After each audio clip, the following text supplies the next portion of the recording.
विधानसभा उपचुनाव मिल्कीपुर जो मर्यादा पुरुषोत्तम राम की नगरी में आता है, मिल्कीपुर विधानसभा क्षेत्र।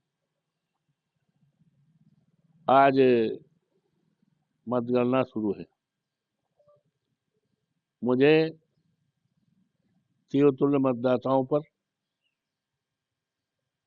प्रभु श्री राम की कृपा पर, हनुमान जी की कृपा पर, माँ सरयू माई की कृपा पर और हमारे नेता माननीय अखिलेश यादव जी की कृपा पर यकीन और विश्वास के साथ मैं कह सकता हूं और कह रहा हूं कि भारतीय जनता पार्टी ने यूं तो बेईमानी का पूरा रिकॉर्ड तोड़ दिया गया।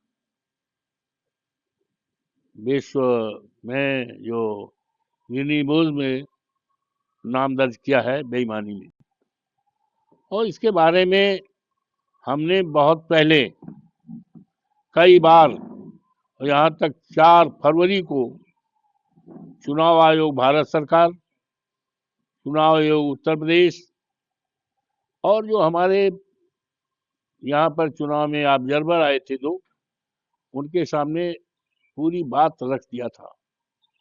एक एक अक्षर उन्होंने पढ़ा और जो जो शिकायतें और संभावनाएं थी जिनके बारे में मैंने उनको पूरी तरह से, और यहाँ के दैनिक जागरण को, अमर उजाला को, जन मोर्चा को और सबको दे दिया था।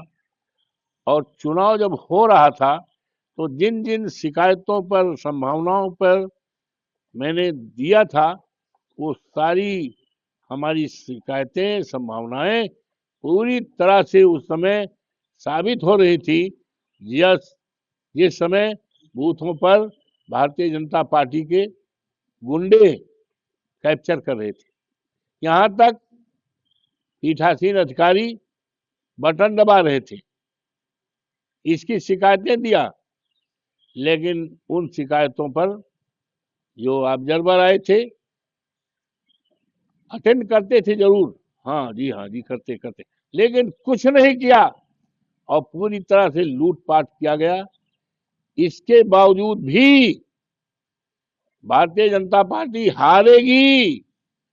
समाजवादी पार्टी का उम्मीदवार, अखिलेश यादव जी का उम्मीदवार, पीडीए का उम्मीदवार अजीत प्रसाद जीतेगा और एक इतिहास इस देश में कायम होगा कि मर्यादा पुरुषोत्तम राम की धरती पर जिस तरह से भारतीय जनता पार्टी ने प्रभु श्री राम की मर्यादा को खंडित किया, फर्जी वोट डलवाया, कार्यकर्ताओं के पीठ पे लाठियां मारी, पुलिस के लोगों ने न जाने कितनी भद्दी भद्दी गालियां दी, ये सारा रिकॉर्ड बनाया है बेईमानी का।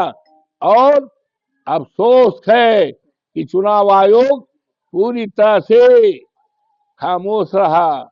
ऐसा लग रहा था चुनाव आयोग भी सरकार के दबाव में आया है। जिस तरह से यहाँ के अधिकारी चुनाव में दबाव में आकर योगी जी ने जो कहा था चुनाव जिताने का, समाजवादी पार्टी को हराने का, वही काम किया। लेकिन इसके बावजूद भी आज मतगणना हो रही है, समाजवादी पार्टी जीतेगी, भारतीय जनता पार्टी हारेगी और देश दुनिया में एक इतिहास बनेगा और भारतीय जनता पार्टी के सफाया की शुरुआत मिल्कीपुर से होगी।